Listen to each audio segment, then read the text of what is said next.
Amigos, ¿cómo están? Bienvenidos a Escuchando el Autismo. Tenemos otro episodio que va a ser muy interesante para todos ustedes. Vamos a hablar de un tema que creo que es de los temas que no hemos tocado en realidad, ¿no? Pero no quiero anticiparme a nada. Amigo, cuéntanos cómo ha estado tu semana. Me has contado que empiezas algo complicado para ti. Sí, bueno, está bien, pero lo que pasa es que es muy, bueno, complicado, muy gratificante, ¿no? Hago, ya te digo, no por religión, pero por convencimiento, porque me gusta hacerlo durante esta época, acompañar a gente importante, ¿no? En mi vida que sí que son practicantes musulmanes. Bueno, el Ramadán además es un mes que lo tomo un poco para limpiar el organismo también un poco, ¿no? Todo el intermittent fasting y todo este tipo de cosas, así que acostumbrándome a los horarios un poco ahora, pero bien, bien, todo bien. Oye, a grandes rasgos, ¿qué implica el Ramadán? Sin entrar en detalles, nada más para Bueno, el aprender más Ramadán o menos.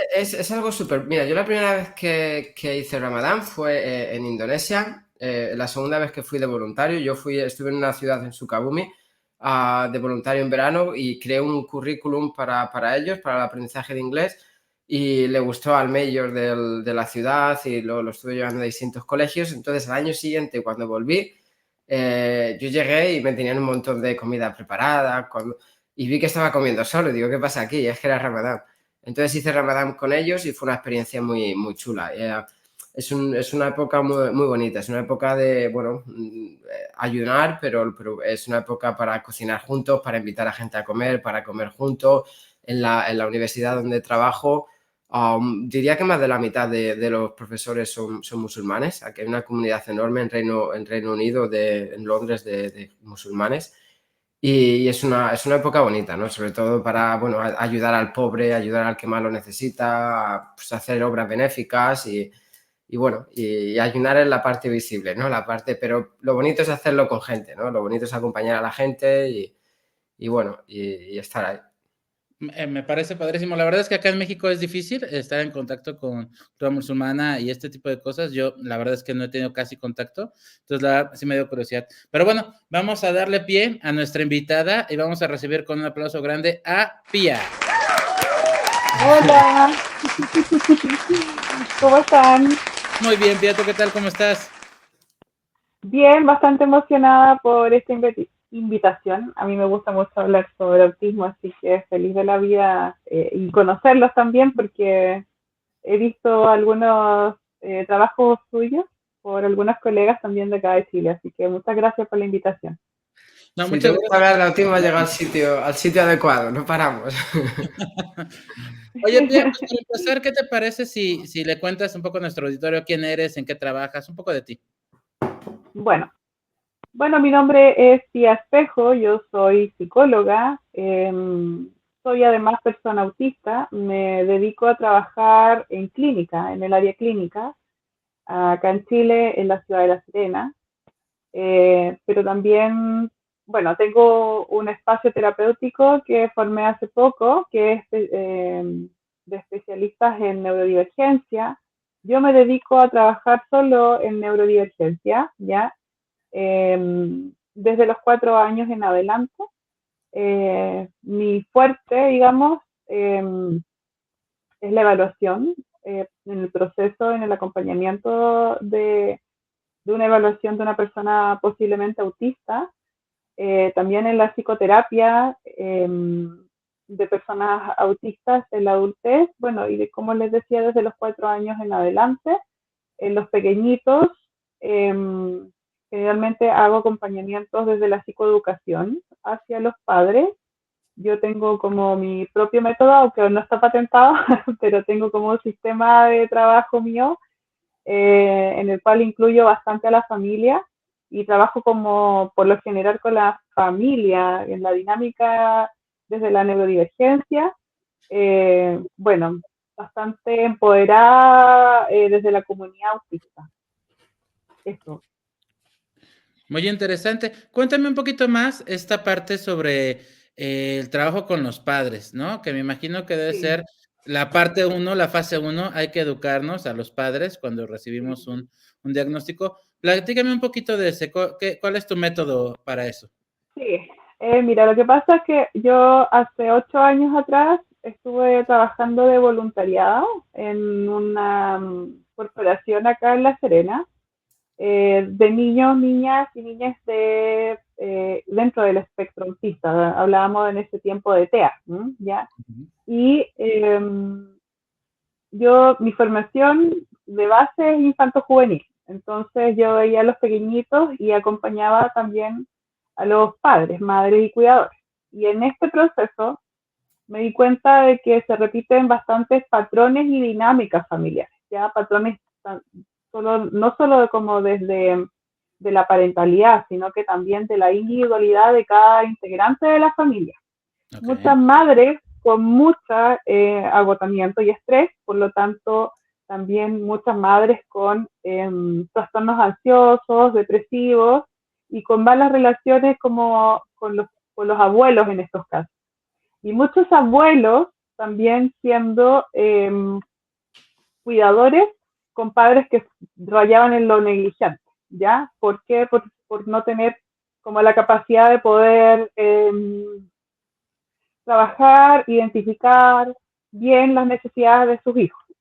Entonces, yo a raíz de eso, como de las necesidades como que se iban repitiendo de estas familias, los agrupé mensualmente como un grupo de sesiones psicológicas mensuales, ¿ya? Entonces todas las personas que trabajan conmigo saben que además de la terapia individual de la que me vayan a solicitar como acompañamiento psicológico, psicoeducación o psicoterapia como tal, siempre va de la mano con la psicoeducación grupal y sesiones grupales como con cuidadores de manera grupal. O sea, no solamente conmigo y con la mamá, el papá, la abuelita, sino que también con las familias que trabajo yo. Entonces se van conociendo y van relatando sus experiencias, cuáles han sido las falencias, cuáles son los desafíos generales, cómo ellos van también aprendiendo, las experiencias con los profesionales, cómo se van ido reconociendo, también cómo se van encontrando, porque muchos papás, mamás, abuelos ya empiezan a buscarle sentido a las conductas de sus hijos. Me parece muy interesante, digamos un poco como grupos de apoyo, un poco como lo que luego uno puede ver de Alcohólicos Anónimos y este tipo de cosas donde la gente tiene un espacio seguro para hablar, pero con una atención guiada. Mira, la verdad es que yo soy más bien una moderadora, más que una interventora. Okay. En un principio les doy la acogida y ellos me proponen, luego de hacer un vínculo con ellos, y que ellos ya se conocen, siempre son grupos reducidos, ellos mismos hacen comunidad. Entonces ya después, como es una vez mensual, se conocen, lo hacemos, ahora últimamente los hago virtuales, pero antes era siempre presenciales. Las mamás, los papás, los cuidadores llevan como cositas para compartir, se juntan para tomar desayuno o lo que sea, como para sentarse a compartir un café y hablar sobre lo que es ser madre, padre, cuidador, autista. Y yo en ese proceso también a través de la conversación todo es muy casi coloquial en la entrega de la información, pero también la idea es que sea cercano y ellos se puedan educar dentro de la actualización. Por ejemplo, entender como los desafíos diarios de cada uno, que ninguno se repite, que todos son diferentes, que pese a que a lo mejor en algunos contextos tienen unos desafíos que son parecidos a los de los demás niños en este caso, no siempre van a ser igual y no pueden ser tampoco abordados de la misma manera.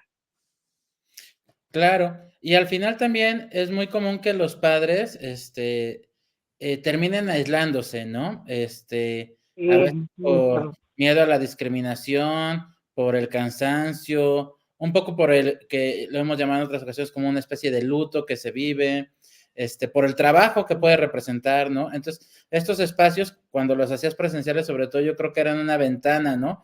Una ventana para la convivencia, para compartir experiencias.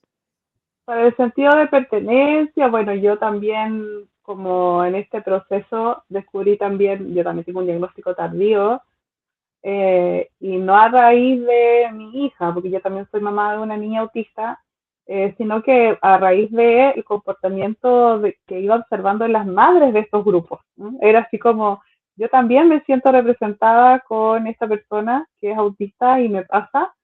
Entonces, eso también desde la experiencia, cuando lo hablo yo como primera persona, ellos sienten un alivio, así como que bajan esa sensación de como la psicóloga y la persona, cliente, paciente, usuario. O sea, ahí es como que, ok, estamos dentro de una base, además que somos personas, tenemos en común que también somos autistas, tenemos en común también que somos, que es madre, yo también.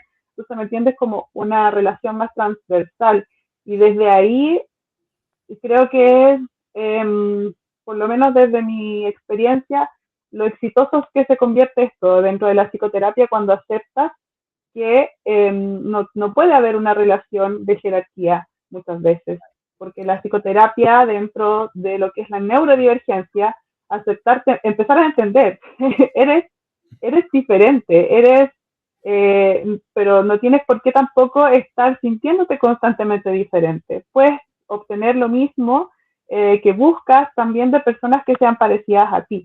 Por eso también a veces funciona muy bien cuando encuentras no sé, una psicoterapeuta, a una trabajadora social, a una neuróloga que es autista, porque uno dice, ok, me está entendiendo, entiende lo que me pasa, no me va a detener porque me estoy moviendo mucho, porque repito cierta palabra, no me va a parecer extraño. Yo creo que aquí un par de cosas. Lo que habla de la jerarquía es súper importante. El otro día hablaba con una mujer, ¿no? Que estaba, bueno, que quiere que haga un live con ella y todo esto. Y me decía eso, dice que claro, cuando empezó a escuchar de mí, cuando me vio el nombre ahí, el doctor cum laude Abraham Buitrago Arenas, que le daba mucho miedo, ¿no? Pero luego ve los podcasts y tal, y es un poco lo que hacemos, ¿no? Hablamos para hablar de autismo hay que hablar un idioma que todo el mundo entienda, ¿no? Luego hay catedráticos y gente maravillosa que me encanta escuchar, y yo si tengo que dar una charla en la universidad, me pongo, además disfruto ponerme pedante, ¿sabes? Disfruto ponerme académico, disfruto ese rato, pero es importante que hablemos, porque muchas veces sin querer tener esa jerarquía, ¿no? De soy el psicólogo, soy el profesor, o soy... pero solo de la forma, la manera en la que hablamos, generamos ya esa jerarquía, ¿no? Ya estamos a un nivel que la gente que no entiende, ¿no? Entonces, es súper importante. Y luego, en cuanto al ser diferente, ¿no? Al sentido de pertenencia, ¿no? Hay un chico que se ha echado una mano, ¿no? Que ha tenido un poquito de dificultad en el colegio y me decía la madre el otro día que le preguntaba, oye, pero Abraham es como yo, Abraham es... Entonces, todo eso es importante también, que tengan los niños, ¿no? Los chicos cuando van creciendo, pues este tipo de referentes, ¿no? Que sean bueno, pues podemos hablar de bullying, de todo este tipo de cosas, para luchar un poco contra toda esa parte, ¿no? El sentirse un poco representados, tener ese sentimiento de pertenencia, como dices, pues yo creo que es súper importante. Me gusta mucho la idea de los grupos, ¿eh? Sí, y además que, bueno, entender de que con la persona que estás hablando es una persona que se está preparando o que se preparó para poder generar lo que tú buscas, en este caso un servicio, ¿ya? Sí, sí, Y sí. que también esto es independiente si eres autista o no, o sea, la calidad y de lo que vayas a entregar, ojalá como usuaria en cualquier parte, tiene que uno sentirse satisfecho, por eso es bueno como empezar desde ahí, como desde la calidad humana, no Sí, presentarte, por lo menos yo, no, y el grupo que conozco de personas con las que trabajo, nos movemos desde ahí, o sea, desde la persona y no desde el título, ¿me entiendes? Muchas sí, veces a sí, mí sí. me preguntan, ¿y quién eres? ¿Qué haces? ¿Quién eres, tía? Descríbete. Y bueno, sí, soy psicóloga, pero en este rol, pero no soy psicóloga 24/7, o por lo menos desde la expresión también hago otras cosas más, soy persona primeramente. Y, a esto me refiero con lo que es la identidad, en cómo tú te sientes eh, dentro del mundo, desde la visión tuya, y cómo te puedes reconocer en el proceso de decir, ok, esta particularidad, estas formas que tengo, esta necesidad incluso ese miedo que me da enfrentar a una persona más que jerárquicamente está encima mío, que se da mucho sobre todo en esto del autismo, no es como mi problema, es porque sobrepienso mucho o es por la experiencia que tengo donde quizás no me sé expresar bien para que el otro pueda entenderme. Y si lo ves desde el otro lado, desde la otra parte, por lo menos cuando yo lo entrego, es como, no es que tú no sabes expresarte, es que no te han entregado las herramientas para comunicarte mejor. Claro. Sí, sí. Claro. A mí me llama la atención esta parte del sentido de ser único, ¿no? Que es algo que al mismo tiempo que lo resaltamos y lo respaldamos como todos somos únicos y diferentes, también al mismo tiempo cuando uno es único y diferente, no siempre es tan agradable porque lo que queremos es también ser parte de una comunidad, queremos ser parte de un todo. Entonces, estas dualidades donde sí, todos somos únicos y diferentes, pero al mismo tiempo todos queremos ser parte de un grupo y estar integrados. Y aquí entra una parte muy importante de lo que tú trabajas, que son las habilidades sociales, ¿no? ¿Qué debemos entender? ¿Por qué? ¿Qué son las habilidades sociales? Mira, yo sé que este espacio lo ve muchas personas, entonces la idea yo siempre me paro más de lo técnico, desde lo que se pueda entender. Nosotros llegamos a este mundo, ¿no es cierto?, con prácticamente lo concreto en nuestra vida. Y empezamos a adquirir habilidades, me refiero al concreto a nuestro cuerpo, y cómo viene. Entonces, las personas que están a cargo de nosotros, las personas que se encargan de entregarnos todas las que son las herramientas, no solamente psicológicas, sino que a nivel general, nosotros vamos adquiriendo esa formación y esa forma de ser además. Pero pasa algo particular en el autismo, que somos personas que no nos manifestamos siempre de la misma manera y la esperada dentro de lo común, ¿ya? Las habilidades sociales la podemos entender como justamente lo que dice, poder encontrar, hablar, poder hacerme entender o poder empatizar o poder llegar al otro desde lo social, desde un ser social, de poder comunicarme con otro, no solamente desde lo oral, sino que de diferentes formas, ya sea desde el afecto, el cariño, el cuerpo, los gestos, ya una habilidad social es como decir hola, chao, buenas tardes, qué bueno verte, empatizar, ¿no es cierto? Decir, siento mucho lo que te está pasando. Entonces, esa parte se ve muchas veces diferenciada de un mal concepto y de muchos mitos como que dicen que nosotros las personas autistas no empatizamos. ¿Por qué? Porque no tenemos estas respuestas sociales esperadas y comúnmente enseñadas además. Entonces, por eso insisto que es súper necesario ver la particularidad de la familia. Porque si yo estoy en una familia donde toda mi familia o la persona que me cuida y la persona que me va criando tampoco me ayuda a desarrollar estas habilidades, es para esa persona y para esas personas de ese contexto va a ser súper normal, digamos, normal, hablemos desde lo común, desde lo esperado, que no salude o no diga gracias o lo justifique. Lo que pasa es que el papá es así, ya, o la mamá es así, pero si ya te saludé, ¿para qué te tengo que volver a saludar? Entonces, esta lógica muchas veces se ve como un desafío diaria y además esa persona que es pequeña, ese niño crece con estos desafíos y se ve muchas veces como problemas. Esa persona no siente, esa persona no muestra lo que siente, esa persona no identifica sus emociones, también eso está súper mal dicho porque no siempre es así. Bueno, pero no sé si seguir hablando o me va a hacer Adelante, una por pregunta. favor, por favor. Ya. A ver, es que esto, la verdad, es más de lo que veo a diario. muchas veces, prácticamente, yo diría, día por medio, cuando me llegan las derivaciones de las neurólogas, acá en la región mía, acá en La Serena, y yo creo que quizás le pasa además a otras mamás, ven que dice terapia de habilidades sociales, ¿ya? Orientadas al reconocimiento y la expresión asertiva de las emociones. El niño o la niña no identifica las emociones. Y últimamente he visto también que manifiestan bastante alexitimia. No sé si han hablado de eso. No, por favor, explícanos un poquito qué es la lexitimia, sí. Ya. Bueno, palabras simples, nosotros, las personas en general, no solamente los autistas, sino que la neurodiversidad, ¿ya?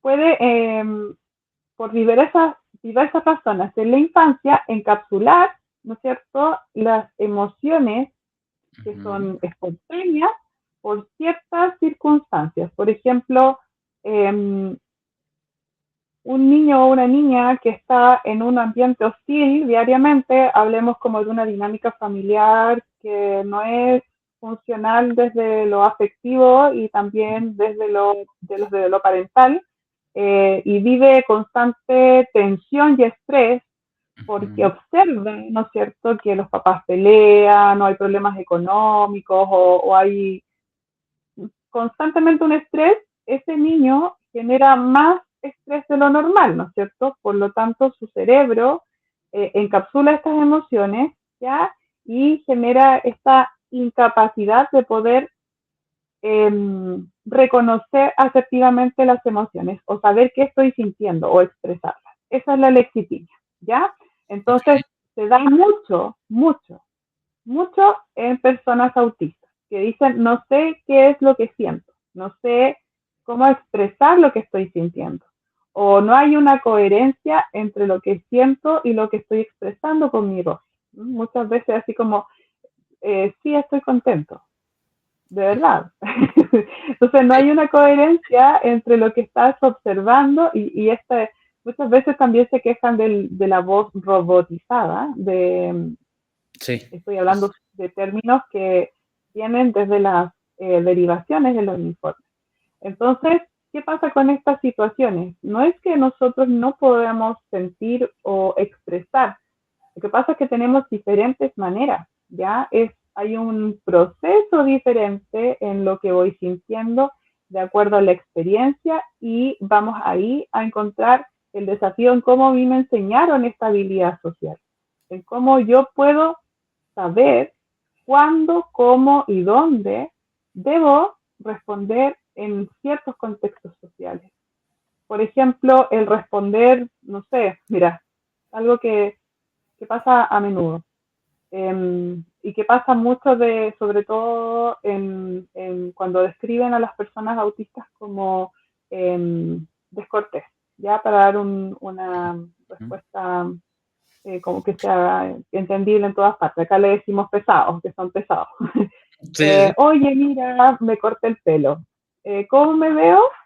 Y la persona quizás, la persona autista va a pensar, porque frente al cambio no le va a quizá gustar ese cambio y va a preferir ver a la persona como se veía antes y puede decir que diga, prefiero como te veías antes. ¿Mm? Sí. ¿No es cierto? Entonces, ¿qué pasa con la persona que recibe el comentario? Es como, oye, no me digas eso, me duele, que eres desubicado, eso no se dice, dime que me veo linda o lindo, o por último, quédate callado, no me digas nada. Entonces, esas son habilidades sociales. Ah, no, tengo que, de acuerdo a la experiencia, ¿verdad? Yo he visto, mi mamá me enseñó o me enseñaron tal cosa que no debía decir. ¿Ya? Pero a veces no está ese aprendizaje. Y ahí está el desafío. ¿Entiendes? Como decirle a la persona, no que mienta, porque me lo han dicho, sí, pero entonces tengo que mentir. No, no es mentir. Es que esto pasa. Desde lo concreto, tratar de decirle, mira, ¿sabes qué? Pasa de que a ti te invade a lo mejor el cambio, pero esta persona se siente feliz con ese cambio. Entonces, ¿tú qué sientes por esta persona? A mí me gusta que ella se sienta feliz. Entonces, si tú observas que está feliz con ese cambio, dale una respuesta desde una emoción placentera.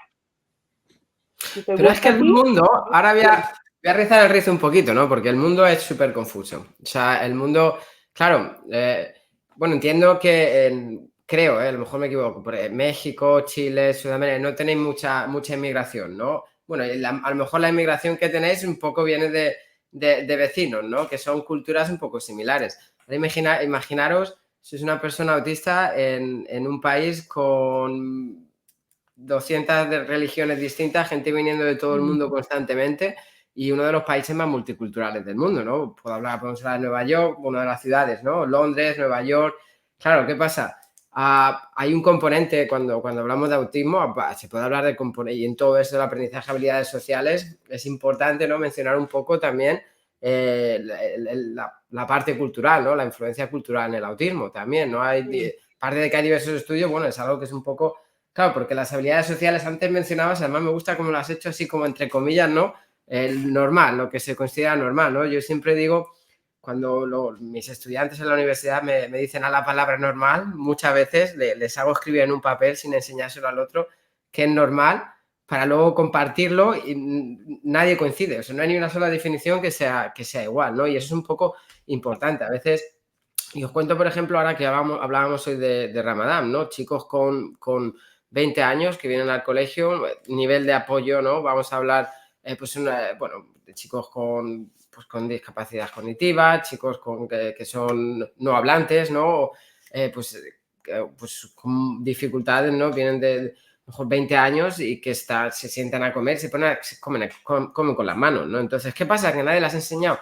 No, este chico viene de Bangladesh, por ejemplo, que es un país musulmán. En Bangladesh se come con la mano. Entonces, el chico lo está haciendo bien para lo que es su cultura. Sus habilidades sociales están más que aprendidas, ¿no? Lo está haciendo como. Pero de repente llega a un país nuevo que hay que comer con un tenedor, ¿no? O sea, todo este tipo de cosas es importante mencionar porque el mundo es súper confuso, ¿no? Aquí yo hablo muchas veces del el small talk, ¿no? Que dicen aquí, que son todas esas. Yo sufro mucho con eso, ¿no? Porque, por ejemplo, cuando alguien te pregunta, hola, ¿qué pasa? ¿Qué tal tu día? ¿Vas a venir a jugar al fútbol? Pues si a mí me preguntan eso, yo le cuento qué tal mi día. Es que además se lo cuento de principio al final, ¿no? Lo que he hecho, lo que estoy haciendo y la gente no me contesta. Entonces yo luego se lo enseño a mi chica y me dice, pero si es que no le tenías que haber contado tu vida, no te está preguntando. Digo, pues si me pone todo ese tipo de cosas, ¿no? Son cosas a trabajar, son cosas súper importantes, son parte de las habilidades sociales, pero son muy confusas, ¿no? Y en distintas culturas cambia totalmente, ¿no? ¿Cuándo dar un beso? Fijaos una cosa, en España somos, no sé cómo, nosotros damos 2 besos. Cuando conocemos a alguien, pues un chico, le das 2 besos en la calle y te presentan a alguien. Aquí, según vienes, tienes que dar la mano, ¿no? Entonces, claro, al principio vienes y vas a dar 2 besos y los ingleses te miran así. Todo ese tipo de cosas, imaginaros que confuso, ¿no? Para el mundo, ¿no? Entero, para las personas autistas también. A mí lo que me llama mucho la atención es la parte de la identificación de las emociones.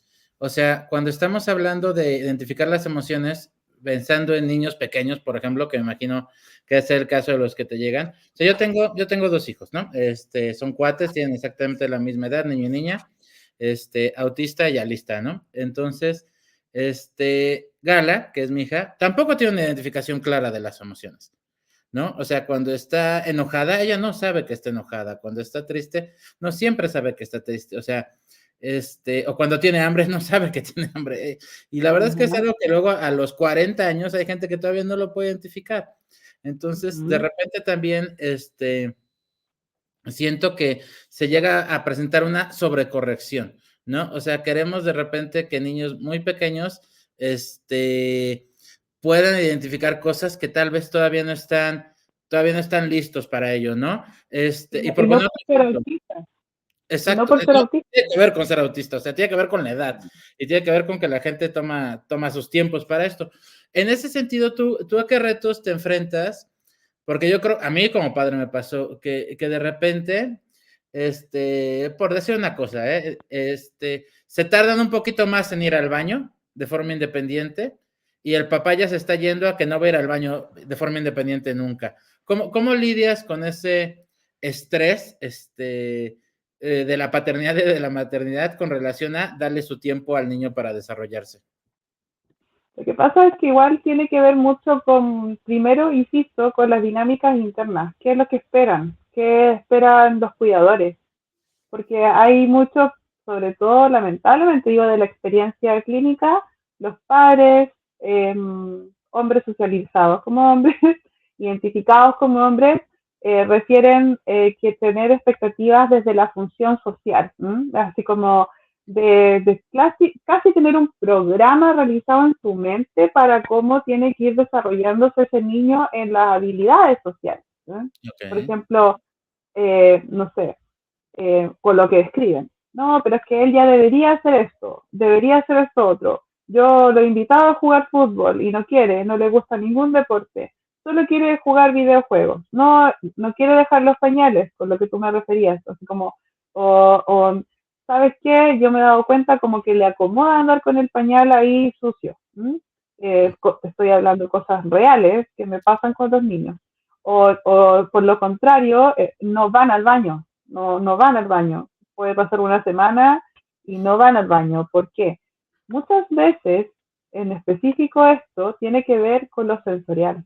Y es algo que no se piensa, que no se toma en cuenta. Se piensa solamente que se tiene que llegar a esa habilidad, al poder hacer, ¿no es cierto? Ir al baño, sacarse los pañales o llegar a cierta edad y soltar los pañales o que vaya solito, que se limpie. Hay niños que no se pueden limpiar porque les da asco y aquí está el componente sensorial. claro. Entonces, tremendamente importante saber qué pasa. Eso que decías de tus hijas, de tu hija, no sabe cuando tiene hambre, no sabe cuando está enojada, no sabe. Entonces, las emociones, y esto insisto, independiente si es una persona autista o no, las emociones tienen un componente biológico, corporal, orgánico, que en alguna parte de nuestro cuerpo nosotros podemos sentir, pero eso lo necesitamos también con guía, con alguien que nos ayude a identificarlo muchas veces. Claro, la respuesta visceral, ¿no es cierto?, de una emoción displacentera o placentera intensa es súper fácil identificarla, la guatita, ¿no es cierto?, o sea, el estómago, así como, oh, siento esto acá. O el dolor de cabeza frente a constantemente emociones displacenteras. Pero si no sé qué siento en ese momento, es claramente porque a lo mejor esa emoción en específica no está dentro de mi experiencia en cuanto al aprendizaje. Ujú.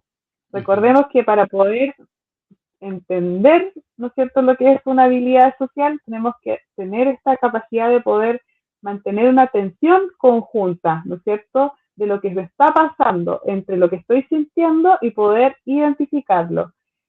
Y ahí está, en la intensidad de esa emoción. Yo creo que ahí es donde nosotros tenemos el desafío y por eso los instrumentos de evaluación en cuanto a esto que tiene que ver con la identificación de emociones y la expresión y que va de la mano totalmente con las habilidades sociales, no está realizada para personas autistas.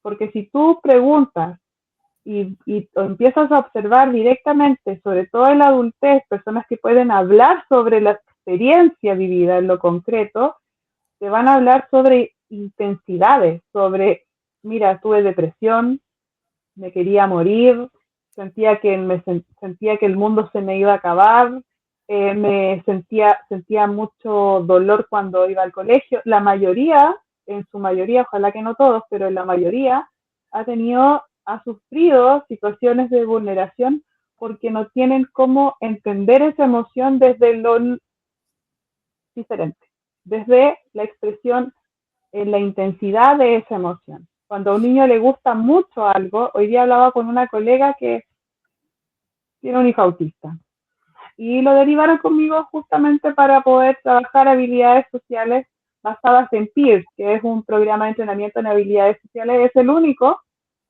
que tiene evidencia en investigaciones empíricas. Esto está para adolescentes, para adultos autistas, también lo hacen para citas y para diferentes tipos de necesidades a cubrir.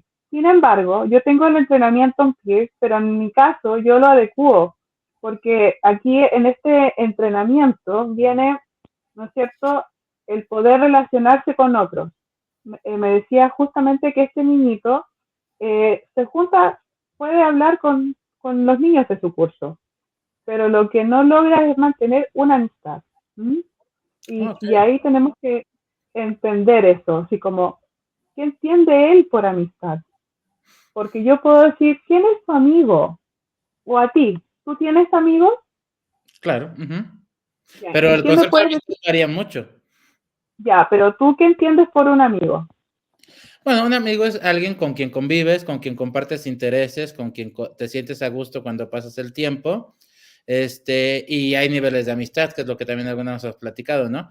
Tengo amigos que sé que les puedo hablar cuando tengo un problema y tengo amigos que sé que les puedo hablar cuando tengo una fiesta, ¿no? Entonces, o sea, pero esos ya son como niveles para un niño, o sea, un amigo es con quien juega y les gusta jugar el mismo juego, supongo yo, ¿no?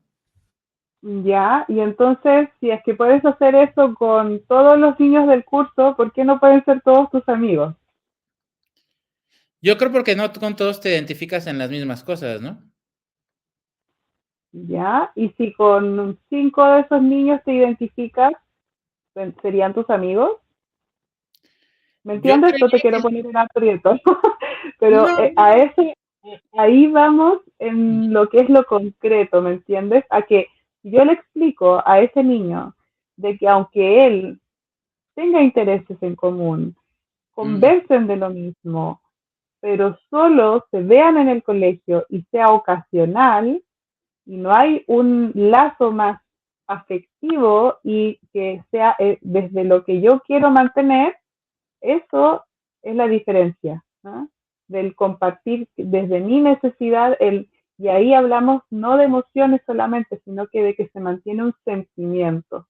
Ahí la diferencia es en mostrarla de manera concreta, decirle, mira, la amistad es un sentimiento, no es una emoción, porque donde tú estés, con, en la forma que tú estés y en la forma que quieras, ese querer va a estar presente.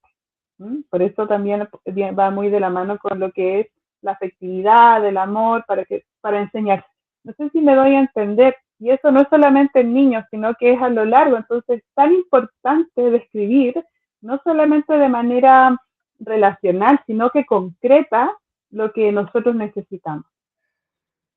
Yo creo que ahí lo que entra también en juego mucho es la comunicación, o sea, no solo en lo que sientes, no solo de la manera que lo sientes, sino cómo lo expresas también. Es algo súper importante, ¿no? Porque es la manera de conectar, ¿no? Es la manera de qué me sirve entender que estoy enfadado si no soy capaz de hacérselo ver a nadie, ¿no? También un poco para que otra persona lo entienda y pueda ayudar o cualquier...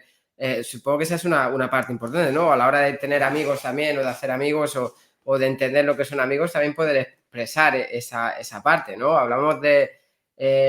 bueno, he contado alguna vez, ¿no? Por ejemplo, adolescentes que no... preverbales, ¿no? Pues un ejemplo, un caso muy...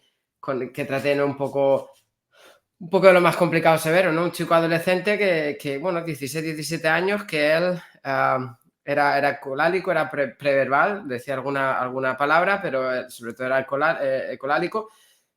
Cuando venía un asistente de profesor al colegio joven, el chico iba, decía hello, hello, ¿no? Saludaba así un poco, se paraba y al rato el chico buscaba a la asistente joven y la agarraba del pelo, la tiraba al suelo, si no le redireccionabas o hacías una intervención entre varios de nosotros, la podía dar patadas donde fuera, donde pillase. De hecho, ha habido casos, gente que ha mandado, que mandó al hospital y era, o sea, toda a la conclusión que llegamos, a la conclusión que llegué es que claro, un chico adolescente, la emoción de pues, todo el impulso sexual, ¿no? Toda la necesidad, todas las hormonas que él sabía que esa persona se lo estaba provocando y no sabía cómo parar esa relación, o sea, no sabía cómo parar esa emoción o Intensidad. claro, esa ansiedad también que le producía esa situación. Entonces, en algún momento no podía ya con todo eso, se iba por la persona y entonces es uno de los casos más complicados con los que he lidiado porque, claro, al final si le sacabas un día al parque o al McDonald's o cualquier cosa así, cualquier niña jovencita era un trigger que decimos aquí, ¿no? Era un disparador. Sí, sí, era algo que podía causar todo ese tipo de cosas. Entonces, al final, todo ya no solo vas al reconocimiento de la emoción, ¿no? Porque ese alumno sabe lo que le está, o sea, sabe que no se encuentra bien, pero va a esa parte, ¿no? A enseñarle a comunicar. Y oye, bueno, una de las cosas que hicimos, ¿no? Pues enseñarle a comunicar cuando él de verdad necesitaba un tiempo de privado, ¿no? Para poder irse al baño, para poder hacer, pues bueno, lo que una persona adolescente hace en esas circunstancias, ¿no? Entonces, toda esa parte yo creo que es súper importante. Y luego en el tema lidiando con el tema de la comunicación, que es algo que yo creo que esto no lo hemos, sí que lo hemos hablado tú y yo, Oscar, alguna vez, pero no lo hemos tocado en el podcast, que yo creo que es súper importante y me ha venido a la mente, ¿no? O sea, yo me tenía muchos años trabajando con chicos, ¿no? Autistas, happy, sad, upset, ¿no? Feliz, contento, enfadado. Y de repente llega 2019, ¿no? 2020, la pandemia, y nos tapan la cara Ya, a claro. todos. O sea, eso ha sido ha sido complicado. Yo te lo digo por experiencia propia, ¿no? A mí siempre me decían, es que no miras no miras a los ojos, ¿no? A mí me costaba, por eso el proyecto se llama así, One Smile to Change the World, ¿no? Siempre lo cuento, una sonrisa para cambiar el mundo, porque es una emoción que yo siempre he entendido, ¿no? Me ha producido paz y me costaba mucho entender las caras, ¿no? De hecho, muchas veces todavía estoy en una reunión y mis amigos se me dicen, anda, que ya estás, que eres un rayado, o mi pareja o algo, y yo luego tengo que preguntar y tengo que decir, oye, pero se ha enfadado, oye, y aquí he dicho estoy bien, todo ese tipo de cosas me sigue costando mucho, ¿eh? Ahora incluso habiendo trabajado con personas autistas muchos años y habiendo estudiado autismo y todo, pero me sigue costando a nivel personal. Pues imaginemos para todos los chicos que tienen incluso más dificultades, porque nos han tapado la cara de repente, 3 años. Entonces, eso ha sido un...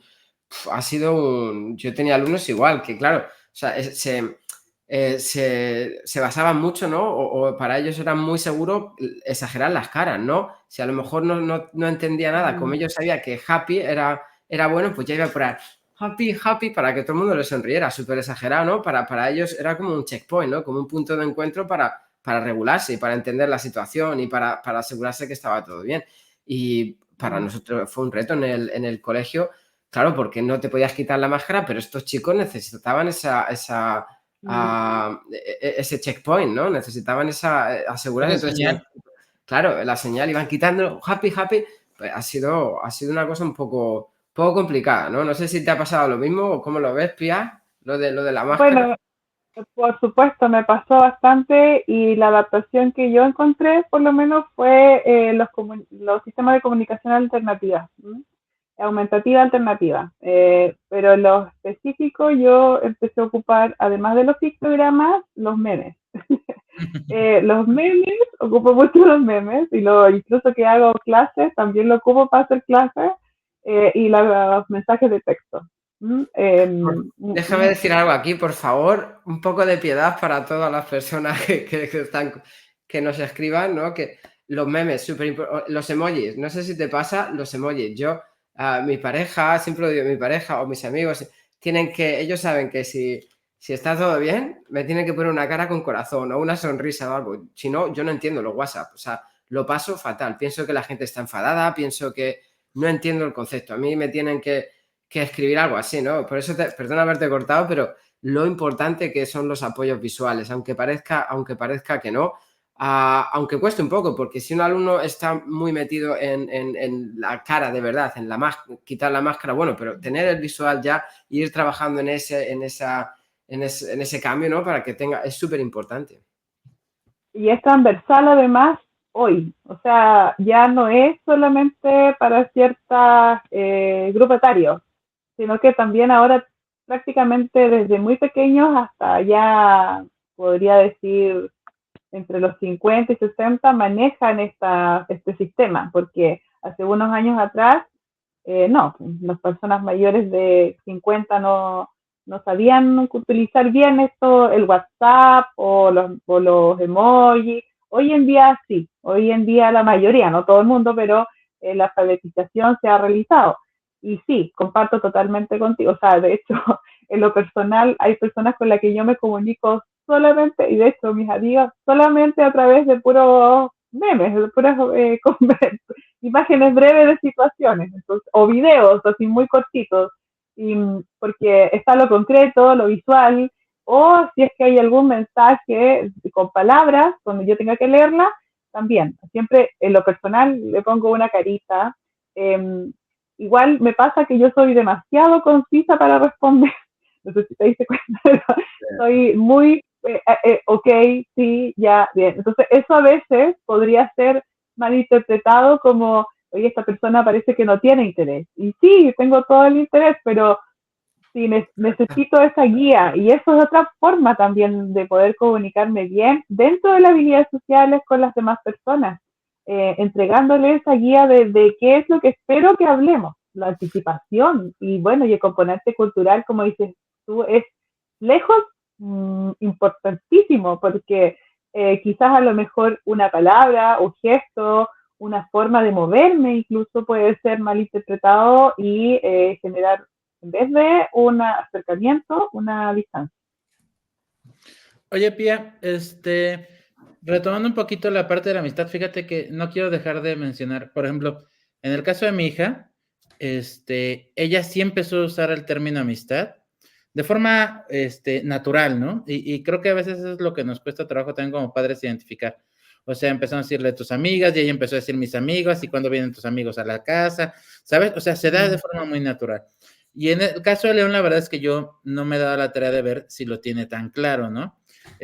O si tiene tal cual una relación de amistad. O sea, sí hemos preguntado en su escuela, pero como tal, pero lo que me llama la atención es eso, que a veces términos que por su naturaleza son ambiguos, como puede ser la amistad o el amor o el cariño, cosas por el estilo, que en realidad tienen valores simbólicos que son independientes de cada persona, los damos por sentado porque normalmente quedan siendo así, o sea, cada quien como que va construyendo a lo largo de la vida su concepto de amistad, pero entonces en el autismo es necesario a veces ayudar a crear ese concepto, ¿no? Y para que se logre comprender.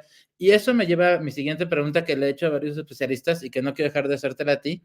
¿Dónde ves tú la línea entre la adquisición de habilidades y el enmascaramiento? Porque para mí es una línea súper delgada. Entonces, ¿tú cómo logras identificar, cómo le ayudas a alguien a adquirir una habilidad y cómo evitar que sea un enmascaramiento que luego puede generar otro tipo de circunstancias o problemas?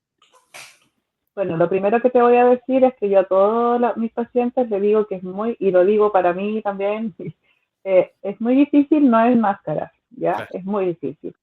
Creo que a la persona que diga que no enmascara, creo que es una persona que no tiene mucha actividad social, ¿ya?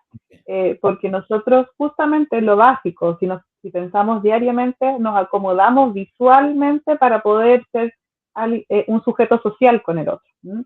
Ya sea desde las vestimentas, en el caso de las personas que se maquillan, el poder también tener un hábito frente a, no sé, tengo el hábito de ducharme, bañarme cuando voy a salir, o aplicarme perfume, o me voy a poner una ropa. O sea, ya estamos en una conducta adaptativa, pero que esa conducta adaptativa, entiendo lo que tú me refieres, o sea, la pregunta va como desde lo que es adaptativo hacia lo que puede cansar como un masking.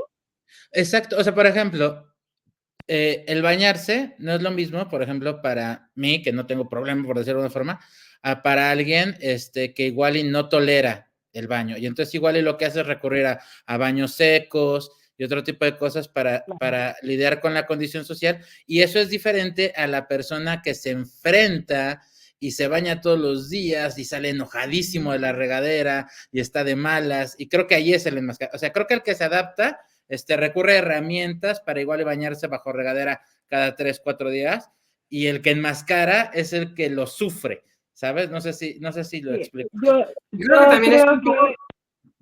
Perdón, yo creo que también un poco eso es la parte de comunicación, ¿no? Yo creo que el que lo comunica, el que también es capaz de decir, oye, estoy haciendo esto, no me gusta, o sea, que yo creo un poco va por esa parte, ¿no? La parte del enmascaramiento es importante dar las herramientas. Esto es lo que siempre digo. Al final, todas las personas relacionadas con el espectro tenemos que estar educar a la gente, ¿no? Y comunicar todo esto es súper importante, ¿no? Cuando estás enmascarando o cuando necesitas algo que no puedes hacer. ¿Pia? Yo creo que, por ejemplo, yo dejé de enmascarar bastante cuando encontré mi diagnóstico. empecé a dejar de preocuparme en no hacer ciertas cosas frente a los demás porque se podía ver extraño o raro. Creo que sí me adapté y me sobreadapté también mirando para poder ser ese sujeto social. Desde niña, por ejemplo, no sé, a mí no me gustaba, no me gustaba, tenía mi mejor amiga, todavía tengo mi amiga, que somos amigas de los 3 años, y ella es todo lo contrario, ella es muy neurotípica, es muy sociable, es tremendamente habilidosa a nivel social, eh, y por el contrario yo era lo contrario, muy diferente, no, me costaba mucho conversar, hablar, iniciar, también imitar, porque como no tenía quien imitar, eh, porque ella me validaba mucho como era yo, entonces yo no necesitaba, pero llegó un momento, tú llegas a un momento que es la cognición social, cuando te das cuenta de quién eres en el mundo, en este proceso de la prepubertad, dices, Ujú. ok, ¿quién soy? ¿Con quién estoy? ¿Quiénes me siguen? ¿Quiénes, con quiénes tengo algún grupo? Me represento en algún espacio? Y ahí, en ese proceso, que en ese tiempo era mucho más en años, ahora los niños son más adelantados, pero te estoy diciendo, no sé, pues 14, 15 años, mi amiga ya tenía el novio, acá le decimos pololo, ya el novio, y que te gusta, que no te gusta, que vamos, encontramos en la playa, y que mira la ropa que me puse, y yo así como siendo niña todavía, ¿me entiendes? Así como, pero ¿por qué? ¿Por qué te vas a poner eso? ¿Y por qué no te das asco darle un beso? Guácala, ¿qué haces? ¿Me entiendes? Entonces, como finalmente después te das cuenta y dices, bueno, sí, tengo 15 años, eso es lo que hacen la mayoría de mis compañeras, así que tengo que entrar en eso. Y cuando tú entras en eso, pero no porque es voluntario, creo que es el máximo. Ok. ¿Ya? Es cuando tú te esfuerzas por algo que no te agrada. ¿Mm? Ujú. Más igual, o sea, yo encuentro fabuloso la persona que es capaz de decirlo, de decir, hago esto pero no lo hago por gusto, lo hago para poder encajar o funcionar o por lo que tengo que hacer. Fíjate que en la evaluación del masking hay una pregunta súper que da mucha risa cuando la aplico, que dice si tiendo a decir mentiras para no cubrir ciertos eventos sociales. Y se ríen los evaluados porque dicen, sí, lo hago siempre, invento que, no sé, justo tenía una reunión o mi abuelita me invitó a tomar té y es porque no quiero asistir, entonces voy a quedar mal si no voy, ¿ya? Entonces esa es una estrategia de masking social, desde lo Ujú. que es, ¿no es cierto?, una compensación, y asimilando de que sí, ok, tengo que hacer, pero no quiero funcionar en eso. Creo que el masking, en definitiva, es lo que te cansa, es lo que no te agrada y lo haces para poder encajar y funcionar. La adaptación es donde tú dices, ok, esto me costaba o me cuesta, pero lo logro hacer y no me deja este cansancio. Ujú. Sí, o sea, por ejemplo, ¿no? O sea, yo lo he puesto muchas veces de ejemplo, ¿no? O sea, yo procuro evitar en medida de lo posible que mi hijo enmascare, ¿no? Entendiéndolo como, si está viendo la tele, hay una parte que le emociona la caricatura, él se para y va a saltar, ¿no? Porque así regula él su emoción. Entonces, otro padre, en otro momento, si tal vez sin conocer el diagnóstico, le diré, siéntate ya, que no estás viendo la tele, quédate quieto, que no sé qué, y eso eventualmente va a provocar que le dé más ansiedad y va a provocar que lo enmascare, ¿no? Que lo termine enmascarando, ¿no? Pero, por ejemplo, sí quiero que aprenda a estar en la escuela y que pueda estar sentado el tiempo necesario para hacer la tarea o eventualmente un trabajo, ¿no? Ojalá las escuelas ya tuvieran este nivel de desarrollo, de entender que trabajar parado se puede hacer, o que de repente se pare y dé 3 vueltas al salón y se vuelva a sentar, ¿no? Y se busca llegar a eso, pero en medida de lo posible que adquiera la habilidad de trabajar sentado por periodos de tiempo largos, digamos, o aceptables, ¿no? Pero me gustaría cambiar y ir al tema de la identidad, ¿no? Porque ya lo tocaste un poco y creo que es muy interesante y no quiero que dejemos de platicarlo. ¿Cómo es esto de la identidad y el autismo como un componente de esta identidad? Ya, a ver. eh, Esto es bien controversial porque sobre todo los colegas psicólogos que no están dentro de lo que es la comunidad autista, Ujú. difieren bastante de decir, no puedes identificarte porque no existe la identidad autista, ¿no? Entonces, nosotros los que estamos dentro de la comunidad decimos, ok, no estás en lo cierto porque yo desde que supe que soy autista, por ejemplo, y logro identificarme y entenderme desde mis expresiones, sentimientos, emociones, corporalidad, neurodesarrollo, procesos biológicos, incluso concurrencias, como persona autista, he logrado dejar de bla, bla, bla. ¿Mm? Por Ok. ejemplo, eh, pasa bastante que recurrentemente, sobre todo en mujeres autistas, adultas o de adolescentes hacia la adultez, llegan a la consulta con diagnóstico de trastorno de personalidad límite. ¿Ya? Ok. ¿Por qué? Porque presentó en la adolescencia autolesiones, porque es de regulaciones emocionales intensas, ya aparentemente sin motivo, dificultades de relaciones sociales y emocionales de manera interpersonal.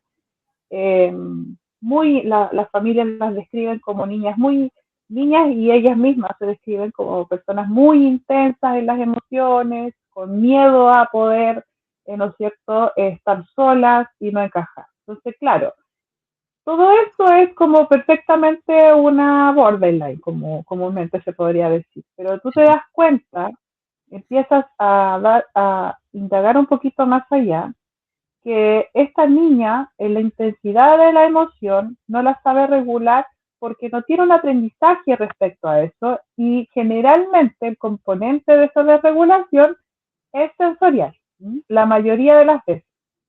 O sea, no viene desde lo que es la propia personalidad. Si te pones también empiezas a averiguar cómo es su dinámica en cuanto al vínculo, en cuanto a los tipos de apego, cómo funciona. No están los patrones que uno espera, por lo contrario, están todos los apoyos necesarios, pero además te encuentras con que hay una historia clínica anterior de que el padre o la madre tiene un funcionamiento atípico. ¿M? O sea, o el papá es muy ausente y muy estricto, o la mamá es muy presente y muy negligente. Se tiende como a repetir esta conducta, no en todos, no en todos. Entonces, cuando esta persona empieza a entender desde su identidad que no es un trastorno de personalidad, por ejemplo, sino que más bien ella en la intensidad de sus emociones es así porque es altamente sensible, y no hablo de paz, sino que hablo desde la sensibilidad absoluta, o sea, desde lo que pienso, desde el pensamiento hasta lo corporal, incluso hasta lo introspectivo, ¿ya? Como siento esta sensibilidad no solamente desde la palabra afectiva, sino que desde verdad, desde lo que siento en su totalidad. El dolor que me genera la luz blanca, por ejemplo. La Mm. respuesta extrema frente a algún cambio que no tenía esperado. Y esta desregulación intensa, este enojo, esta ira que me puede dar, o por lo contrario, este shutdown que me puedo presentar, ¿no es cierto?, que me voy hacia adentro, una crisis interna. Entonces, cuando yo empiezo a entender que no era la persona que me describían y desde lo patológico, sino que empiezo a entender que a lo mejor ciertas concurrencias, incluso patologías asociadas, vienen porque soy una persona autista, esa identidad permite reconocerme, permite poder aceptarme y desde ahí poder hacer un trabajo tan bonito como poder decir, ok, soy una persona autista, por lo tanto, mi realidad es esta. Y aunque esté dentro a lo mejor de este neurotipo, no tampoco soy repetida como los demás. ¿Mm? Entonces, en ese sentido es el apoyo por lo menos que nosotros generamos, en lo particular yo, desde lo que es esta identidad de que se habla, de saberse autista, reconocerse, aceptarse y no mirar lo capacitista de ello. Yo aquí, o sea, sí, no podría estar más de acuerdo contigo, ¿eh? O sea, es súper importante toda la parte de identidad autista, ¿no? Y yo comparto totalmente contigo. Yo desde que, también lo que mencionaba del masking, ¿no? Desde que también soy capaz de comunicar y decir a la gente, bueno, pues antes desaparecía, ¿no? Si estaba por ahí de cena con mis amigos, desaparecía, luego descansaba, volvía a bajar, ¿no? Todo eso es súper, súper importante, ¿no? No podría, ya te digo, no podría estar más de acuerdo contigo. Ahora, cosas así que no sé qué. Creo que ahora hay un par de. Quizás un par de peligros con esto de la identidad, ¿no? Y un poco cosas que voy viendo, yo no era muy de redes sociales y empecé a meterme un poco en esto hace 3 meses y medio, que empezamos con el podcast y todo esto. Y sí que hay una tendencia que me preocupa un poco. Bueno, te cuento un poco la parte esta de académico que tengo, ¿no? O sea, desgraciadamente todavía el paradigma de la neurodiversidad no es algo que científicamente esté muy reconocido, ¿no? En cuanto a artículos, tesis. De hecho, a mí me costó horrores, siempre lo digo, encontrar una universidad que me dejaran hacer mi tesis. Para mí era primordial hacer mi tesis desde el paradigma de la neurodiversidad.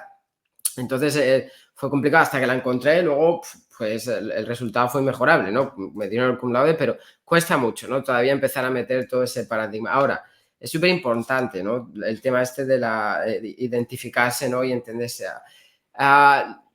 Pero me preocupa mucho, sobre todo en la comunidad, el tema del autodiagnóstico, ¿no? Hay mucha gente activista, muchos, sobre todo influencer o pseudo-influencer, ¿no? Que, bueno, pues que hablan mucho de la validez total del autodiagnóstico, ¿no? No, es algo, no sé si has llegado a tener algo así, porque es un poco peligroso, o sea, es un poco peligroso sobre todo por lo que dicen, ¿no? También la importancia de tener un diagnóstico diferencial, porque en muchas situaciones, en algunas situaciones puede ser otro tipo de patología, puede ser otro tipo de bueno, pues, trastorno, entonces es un poco un tema que me preocupa. No sé cómo ves tú ese tema. Sí, bueno, es algo que ya habíamos conversado anteriormente con otros colegas y es algo que es bien controversial porque efectivamente el autodiagnóstico es validado, por lo menos acá en Chile, en la comunidad autista, se valida, ¿ya? O sea, es algo que nosotros no discutimos mucho, porque por lo menos hablo desde Chile, no sé cómo se verá por fuera. Pero se sabe que acá para decir que eres una persona autista tienes que pasar por un proceso evaluativo, ¿no? Quizás te puedes sentir identificado como persona autista, pero eso no te hace autista, ¿no? Y tampoco te deja de ser autista si lo eres. Entonces, lo que se sugiere es siempre, ¿me entiendes? O sea, no, Sí, no, sí, es, sí. es tan complicado encontrar esa respuesta así como desde lo científico y desde lo médico, claramente. O sea, sí o sí tienes que ir a hacerte una evaluación y que un médico especialista, por lo menos acá en Chile, perdón, neurólogo o psiquiatra, te lo certifique, como tener un documento, ¿ya? Un proceso evaluativo lo podemos realizar, y yo sugiero mucho, ojalá los psicólogos, porque también se da bastante acá en Chile, y lamentablemente lo digo, que muchos profesionales quieren hacer evaluación, ¿sí? Y no tienen el conocimiento necesario desde lo que es la psicología, que es base. O sea, para poder hacer un proceso evaluativo de una persona tienes que tener conocimiento de psicología del desarrollo, tener, ¿no es cierto?, conocimiento sobre ciertos elementos psiquiátricos, tienes que conocer de psicología en general, para evaluar personalidad, cognición. Lo que sí valido yo bastante es la evaluación multidisciplinaria, ¿no es cierto?, donde trabajamos todos los profesionales en conjunto. ¿Ya? ¿Y por qué te digo esto? Porque si una persona se siente identificada como autista y a lo mejor sí es autista, ¿ya? Que es lo que me pasó a mí, yo me sentí identificada como autista y yo fui en búsqueda de ese diagnóstico. O sea, fui a una psiquiatra, le pregunté, hice una evaluación y me dijo efectivamente, tía, eres autista. Pero no iba a dejar de ser autista si es que no hacía ese proceso. Entonces, la validación de este concepto y de esa persona tiene que ser legal, ¿me entiendes? Ahora, si esa persona se quiere reconocer como autista y no hace nada frente a eso y solamente se dedica a divulgarlo, la verdad es que es difícil que alguien pueda poner, o sea, darle completamente, que creamos en eso, ¿me entiendes? No hay como No, es una un poco, a ver, validación. o sea, yo es algo que siempre digo, ¿no? Es la parte de romantizar el autismo, ¿no? O sea, a mí me encanta como soy, me encanta mi cerebro y digo muchas veces, mi problema es a veces los demás, ¿no? Yo podría estar, a mí me encanta cómo pienso, me encanta cómo siento, el problema, claro, es un poco ciertas dificultades. Ahora, creo que también, esto es o sea, opinión propia, ¿no? Yo ya te digo que mi tesis todo parte del paradigma de la neurodiversidad, o sea, parto personalmente todas mis creencias, ¿no? Y parto de ahí, pero sí que creo un poco, ¿no?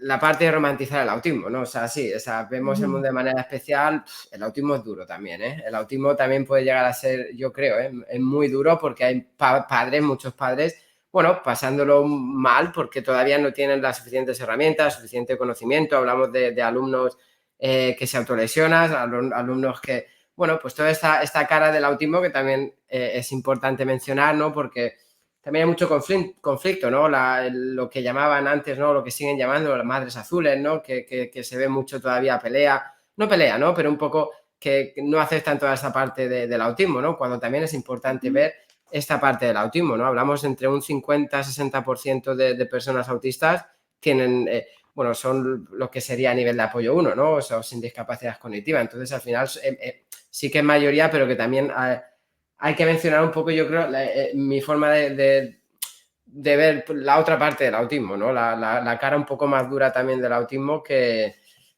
también está ahí, ¿no? Es un poco... Es que yo creo que, referente a lo que estás diciendo, por lo menos sí, yo también acuño la palabra, o sea, esto de las madres azules, desde la visión capacitista, de esta visión de la limitancia. Fíjate que aunque yo actualmente tengo necesidad de apoyo uno, no siempre fue así. Entonces, yo incluso he podido estar, te podría decir que el sábado tuve una crisis súper grande, una persona que se supone funcional, ya tuve una crisis tremenda en la que el papá de mi hija junto con mi hija me tuvieron que regular, no podía volver a mí. Entonces, en esos momentos yo no era una persona con necesidades de apoyo uno, estaba literalmente, no podía hablar, no podía moverme, estaba rígida. Entonces, es tan necesario que este grupo de personas pueda abrir un poquito su mente frente a que sí, hay necesidades de apoyos permanentes que son súper duros en las familias, lo sé porque también tengo cercanos y pacientes, ¿no es cierto?, que no la pasan bien a diario, pero todos nosotros podemos vernos en una situación así. Por lo tanto, es necesario tener también esta visión de entender de que es un espectro y el espectro como tal necesitamos tener estas herramientas y si no las tengo yo, buscarlas. No solamente quejarme, no solamente enojarme porque el otro disfruta esta visión de decir, oh, soy autista. No, no todas las personas van a ser felices reconociéndose como autistas. De hecho, el proceso identitario de ser autista, yo creo que más lo hablamos desde la adultez, ya que más desde la infancia. Yo hasta el día de hoy tengo pacientes que no saben que son autistas porque los papás tienen miedo de decirle que son autistas y ahí es donde uno como persona autista tiene que, y como psicóloga, les refiero, o sea, no va a dejar de ser la persona que es, Eso sí. simplemente va a entender quién es. Entonces los prejuicios más bien y las situaciones negativas, por lo menos los que yo observo, y lo que yo te digo desde mi opinión, van más bien desde el desconocimiento y desde muchas veces desde la mirada de ser víctima del proceso. Porque en ese tiempo que yo estuve presente en esta corporación que te digo, la mayoría de los padres y de los niños eran niños con necesidades de apoyo a nivel 3 y permanentes, con discapacidad intelectual, muchos con discapacidad motora, ya que aquí iban a la Teletón, muchos, no sé si conocen la Teletón, Sí, sí. ya iban a la Teletón, entonces sí, eran cuidadores con mucho estrés encima, con muchos problemas y difícil para ellos mirar, ¿no es cierto?, el autismo como algo bueno o algo de disfrute. Por lo contrario, era así como casi, ¿por qué a mí me pasa esto? Literalmente, así como, ¿por qué me tocó a mí esto?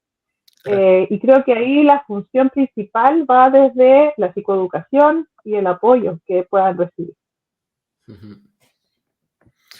Yo, la verdad es que es un tema que yo he platicado con Abraham, y a mí el tema del diagnóstico en particular, yo tengo mis cosas con el diagnóstico y voy a tratar de exponértelas de la forma más concreta que pueda, porque la verdad es que me resulta difícil. Yo tengo el tema de que creo que hoy en día el diagnóstico del autismo, a pesar de que lo reconocemos como que no es una enfermedad, se diagnostica un poco como se diagnostica una enfermedad. O sea, se diagnostica a partir de las dificultades, de los problemas, de los conflictos, de los síntomas, ¿no? Y entonces lo que ocurre es que el grupo que logras detectar es el grupo que tiene las dificultades, los problemas, los síntomas. Yo muchas veces lo he dicho en este espacio de que León es autista y nosotros nos dimos cuenta de que es autista porque es no hablante, ¿no? Ya ha ido avanzando en ese tema, pero fue lo que despertó la búsqueda de un diagnóstico. Pero León, aunque hablara, seguiría siendo autista. ¿Por qué? Porque su autismo no es definido porque sea o no sea hablante. O sea, él es autista porque él es autista y creo que eso va más allá de esa parte. León casi no tiene problemas sensoriales, prácticamente no tiene problemas sociales, no tiene problemas de identificación de las emociones. O sea, el primero que defiende a su hermana si le estamos regañando es León.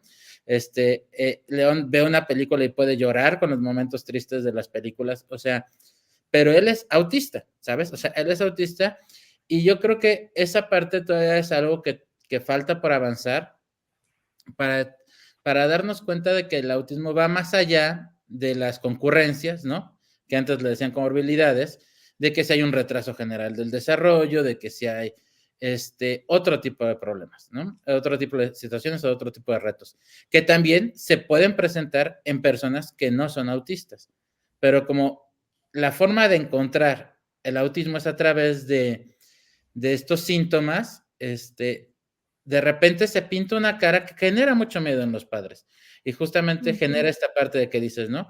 De que a pesar de que su hijo ya tiene un diagnóstico, a pesar de que ya ha logrado superar ciertas etapas, a pesar de que ya ha ido adquiriendo habilidades sociales, no quieren decirle que es autista como si eso fuera a cambiar quién es. ¿Por qué? Porque la palabra viene con un estigma, viene con una, como es autista, es esto. O por el otro lado está esta parte que mencionabas, Abraham, de la gente en redes sociales, de que como se puso de moda que los autistas son inteligentes o hay series de televisión donde ponen autistas semi superhéroes o sale en la tele que Messi es autista, y este tipo de cosas, ya la gente quiere ser autista para ser parte de ese grupo. Entonces, en ese sentido, ¿qué opinan sobre esta parte de que realmente todavía el proceso de diagnóstico está muy lejos de llegar a un punto de ser realmente eficiente para que entendamos qué es el espectro autista en realidad? Yo a eso, lo que me refería antes del romantizar, o sea, de que el autismo es duro, el autismo es duro por el entorno, ¿no? Por lo que decía Pía, de la falta de formación. La falta de formación de la gente que entienda que si un niño se está autoagrediendo, seguramente haya una necesidad sensorial, seguramente sea por autorregulación, seguramente que ahí es a donde voy, ¿no? Ahí es cuando el autismo es duro, ¿no? Porque si tú llegas a entender que hay que darle un poco de espacio, que hay que reducir cierto impulso sensorial, inputs sensoriales, ahí deja de ser duro, ¿no? La persona no hay ningún problema, ¿no? Reduciendo todo ese tipo de cosas, ¿no? Y cuanto al diagnóstico, sí, bueno, es la forma en la que se diagnostica, pero bueno, no sé qué pensarás tú también, Pía, en cuanto a eso. Me perdí un poco, si me pueden me perdí un poco respecto a la opinión que tengo de... Hoy en día el diagnóstico se hace a través de los síntomas y que tal vez hay una comunidad autista que no necesariamente tiene esta parte de los síntomas, pero que de todas formas sigue siendo autismo porque el autismo es algo que va más allá de los síntomas. Sí, es que ahí justamente, por lo menos en la adultez, se da bastante, los niños también. En mi caso, siempre sugiero que sea una evaluación muy exhausta, ¿no? o exhaustiva, perdón. exhaustiva, porque las dimensiones de una persona no son solamente en ese momento del A22, que es lo que más te piden. Yo incluso muchas veces ni siquiera lo aplico, ¿ya? Más me dedico a hacer observación, entrevista y recopilación de información en los diferentes contextos.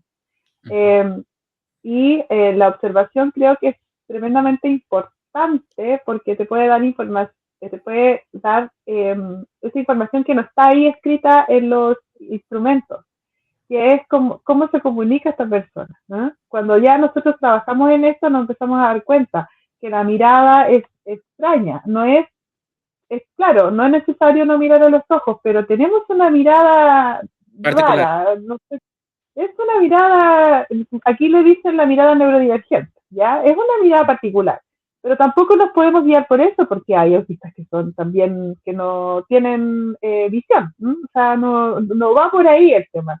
Hay algo en la gestualización de la persona que es atípica. El tema del romantizar también estoy súper de acuerdo y me ha llegado, sobre todo chicas adolescentes, prácticamente buscando de que yo les valide como autista y me ha tocado decirles que no, obviamente también. ¿No? En la búsqueda de esa identidad, ojo, por eso es tan importante conocer sobre esto y evaluar personalidad, por ejemplo, si vas a ver adolescentes hacia la adultez. Porque sí te puedes encontrar con una persona que tiene un trastorno de personalidad y necesita encajar en alguna de las partes. Y ahí no es autismo. Estamos hablando justamente que podría ser una persona con un trastorno de personalidad, donde no se entienden a sí mismos. Y también te puedes encontrar, que yo tengo el caso de un chico que es autista, es evidentemente autista. Tú lo ves y cumple con con esto de los síntomas, como dices tú, que yo la verdad no hablo de síntomas, sino que hablo de manifestaciones, ¿no es cierto?, dentro de las dimensiones, porque, ya, y este chico además tiene un trastorno de personalidad, entonces no logra entenderse, no quiere identificarse como autista, porque no se siente como una persona autista y tampoco sabe quién es. Entonces se pueden presentar todas estas diversidades. Y desde las personas que no encontramos con estos síntomas, ¿no es cierto? Creo que ahí lo más importante es empezar a trabajar lo que es la salud mental. Muchas veces desde ahí por lo menos yo, es desde ahí donde empiezo a trabajar primeramente. Porque desde la poder tener la comprensión integral de esta persona, ya sea un niño, adolescente o un adulto, te va a poder dar un mapeo para hacia dónde vas. Ok, esta persona es funcional, esta persona tiene un trabajo, tiene familia, hace deporte, tiene hobby.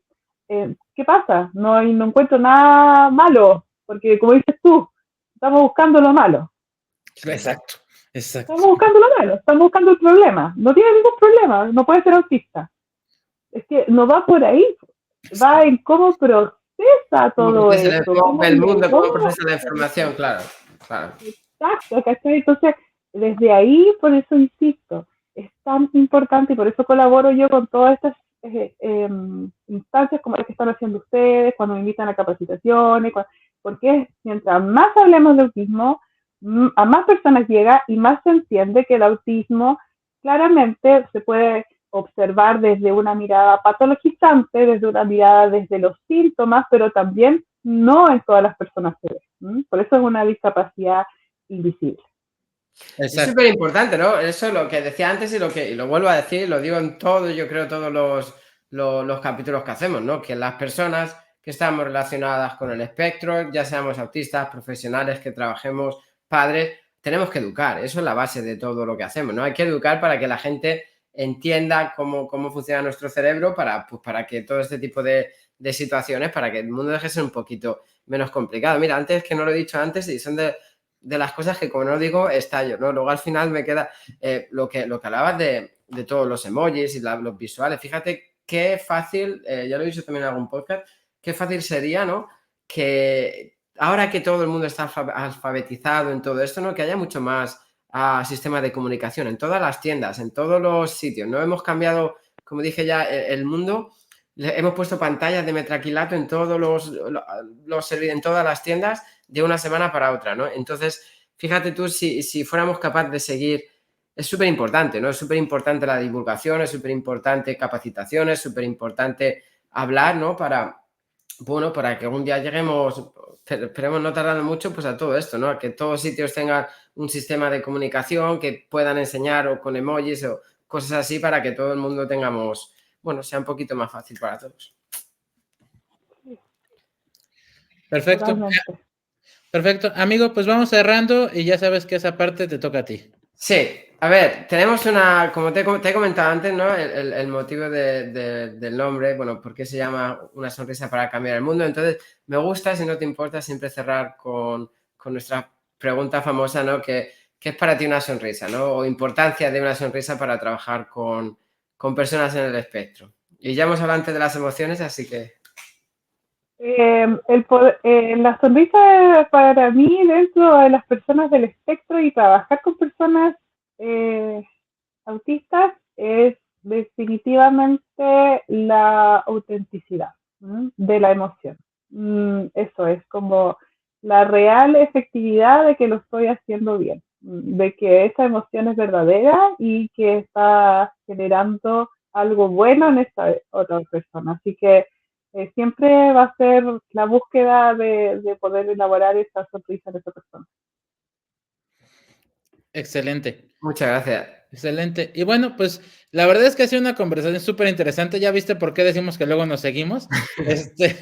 La verdad es que ojalá después nos puedas acompañar porque habría que hablar de todo el proceso, ¿no? O sea, las habilidades sociales ya de adolescentes, en la adultez, todo este tipo de cosas. La verdad es que es un tema súper interesante y que cuesta mucho entender desde la parte de, digamos, de los neurotípicos, como se dice, de los alistas, como se dice, a veces entender este granito extra que se tiene que dar para la adquisición de una habilidad social, para facilitar la comprensión de los conceptos, todo ese tipo, la verdad es que es súper, súper interesante. A mí me parece un tema apasionante y bueno, no me queda más que agradecerte que nos hayas acompañado y preguntarte si tienes algún comentario final.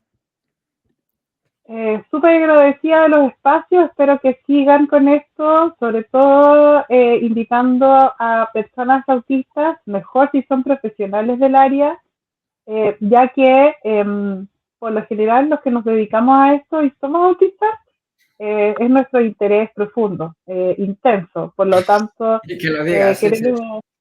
lo disfrutamos mucho. Yo feliz me hubiese quedado horas conversando con ustedes, pero no puedo. Así que... nada, estás invitada cuando quieras, ¿eh? Ahora ya hay con algunos invitados que vamos a empezar ya la segunda ronda para que vuelvan, así que de aquí a unas semanas hablamos y encantado de tener. Vi que invitaron a la Melissa es parte de mi equipo en el espacio que yo tengo. Ay, qué bueno, sí, y bueno, de Lorena también de Te Alimento, también vamos a tenerla pronto la segunda vez y bueno, vamos haciendo, así que cuando quieras por aquí estamos. Muchas gracias por la invitación. Y sigan, por favor, porque esto sirve mucho para muchas personas que no tienen la opción de poder capacitarse o poder aprender desde lo que es la primera persona, además. Perfecto. Muchísimas gracias. Esto fue Escuchando el Autismo. Hasta luego.